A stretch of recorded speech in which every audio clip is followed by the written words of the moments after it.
Salam dalam damai dan kasih karunia Tuhan bagi kita semua.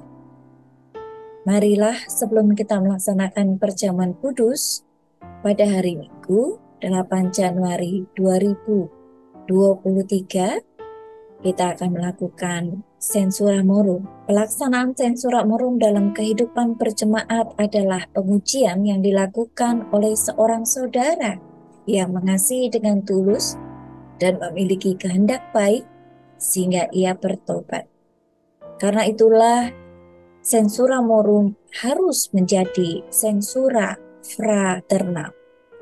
Rasul Paulus dalam Galatia 6 ayat 1 mengatakan, "Saudara-saudara, kalaupun seorang kedapatan melakukan suatu pelanggaran, maka kamu yang rohani harus memimpin orang itu ke jalan yang benar dalam roh lemah lembut, sambil menjaga dirimu sendiri, supaya kamu juga jangan kena pencobaan." Fungsi Sensura Morum adalah menghadirkan dan mengekspresikan kasih Kristus yang mengampuni dengan memberi nasihat dan menegur dalam kasih yang dikuasai oleh roh lemah lembut, sehingga saudara kita dapat berbalik dan mengalami pembaharuan hidup. Nasihat Rasul Paulus di Galatia 6 ayat 1 mengingatkan bahwa tidak ada seorang pun yang layak di hadapan Tuhan.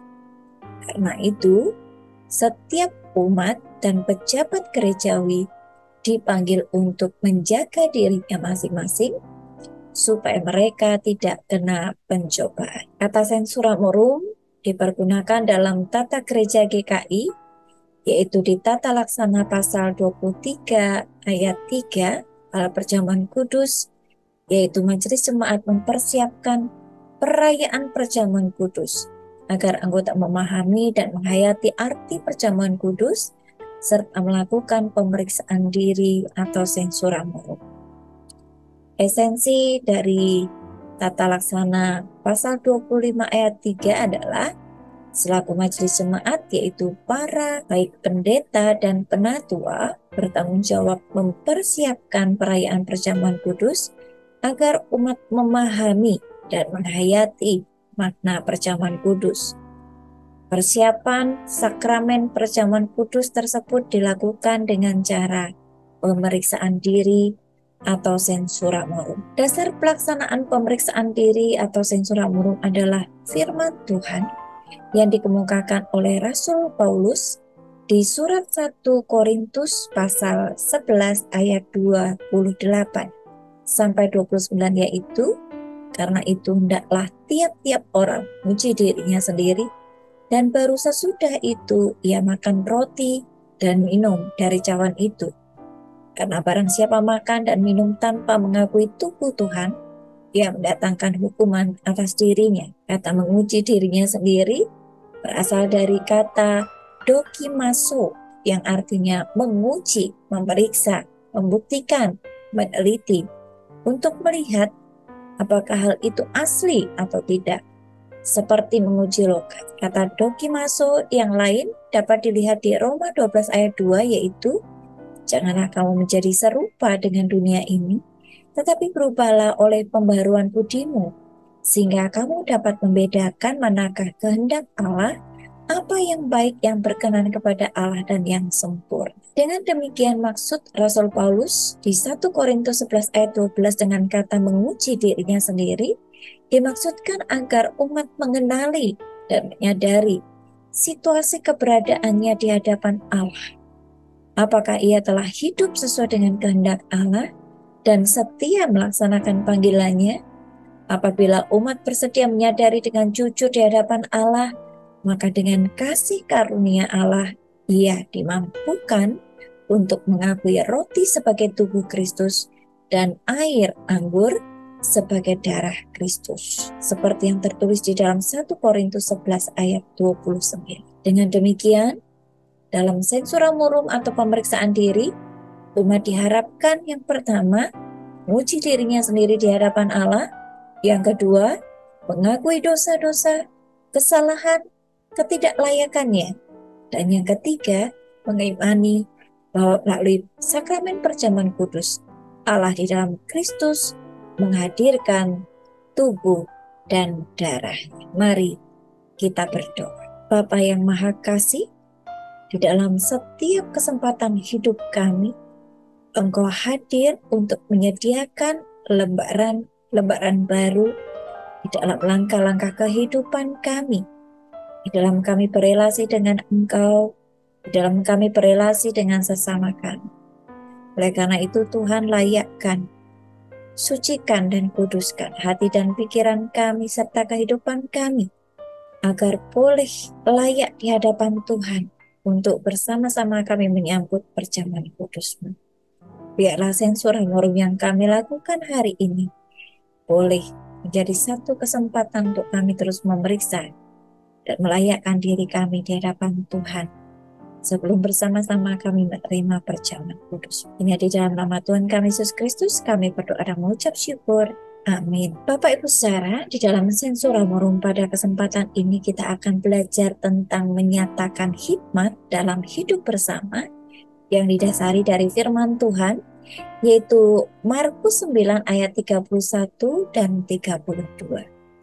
Sebab ia sedang mengajar murid-muridnya, ia berkata kepada mereka, anak manusia akan diserahkan ke dalam tangan manusia, dan mereka akan membunuh dia, dan 3 hari sesudah ia dibunuh, ia akan bangkit. Mereka tidak mengerti perkataan itu, namun segan menanyakannya kepadanya. Bapak Ibu saudara yang terkasih di dalam Tuhan Yesus Kristus, hidup bersama itu adalah anugerah. Bahkan, hidup bersama itu menjadikan suasana hidup kita terasa indah.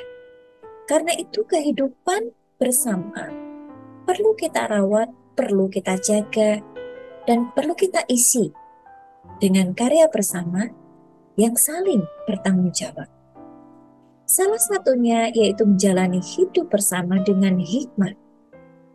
Tentu saja ini menjadi sangat abstrak. Bagaimana hidup bersama dengan hikmat itu diwujudkan? Tuhan Yesus menjalani kehidupan bersama para murid dan menjadi contoh nyata kehidupan bersama berdasarkan hikmat Allah. Di dalam kisah kesaksian Injil Markus ini memuat peristiwa di mana Tuhan Yesus sedang menyampaikan pengajarannya kepada muridnya dan kepada orang banyak yang mengikutinya. Hikmat Tuhan Yesus dalam kehidupan bersamanya nampak pada saat Tuhan Yesus menyampaikan ajaran tentang karya pengorbanan dan penyaliban atas diri Yesus untuk penyelamatan semua orang berdosa di dunia ini. Walaupun demikian, tidak semua orang yang bersama-sama dengan Yesus pada waktu itu bisa secara langsung mengerti apa maksud dan isi pengajaran Yesus itu. Yesus dengan hikmat menyatakan bahwa anak manusia akan menyerahkan diri, dibunuh, dan pada hari yang ketiga bangkit kembali. Mendengar hal ini, banyak di antara mereka tidak paham dengan apa yang disampaikan Yesus pada mereka.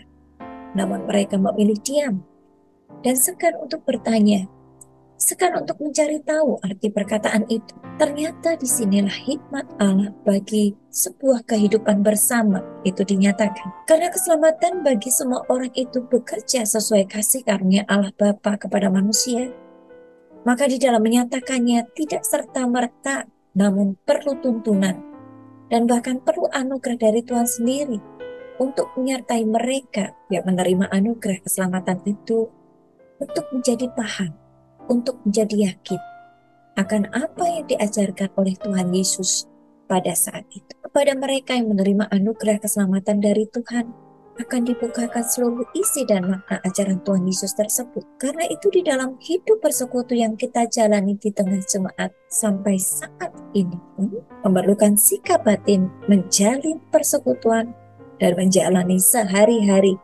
dengan disertai hikmat Tuhan. Supaya rupa-rupa hal yang kita jalani dalam hidup bersama kita di tengah jemaat ini selalu berjalan berdasarkan tuntunan hikmat Tuhan sendiri. Jemaat adalah anggota tubuh Yesus Kristus di muka bumi. Banyak anggotanya, tetapi harus selalu tersusun, harus selalu bekerja sama dengan harmonis, dengan rapi, dan seiring sejalan di dalam hikmat Tuhan. supaya jemaat hidup bahagia, rukun, dan saling membangun satu terhadap yang lain. Maka mari kita jalani hidup berjemaat ini dengan hikmat Tuhan. Maka niscaya jemaat akan utuh, jemaat akan teduh, dan jemaat tidak akan mudah runtuh. Semoga Tuhan memberkati. Amin. Mari kita berdoa. Biarlah kami sebagai pribadi maupun komunitas tubuh Kristus GKI Papua boleh mempersiapkan hati dan pikiran kami untuk layak di hadapan Tuhan menerima perjamuan kudus-Mu yang akan diselenggarakan pada hari Minggu yang akan datang. Dan biarlah Roh Kudus-Mu yang menuntun dan memimpin kami menjagai kehidupan kami hari lepas hari, sehingga kami boleh bersama-sama menerima dan merayakan perjamuan kudus-Mu dengan sukacita dan damai sejahtera. Terima kasih ya Bapa. Hanya di dalam nama Tuhan kami Yesus Kristus, kami berdoa dan mengucap syukur. Amin.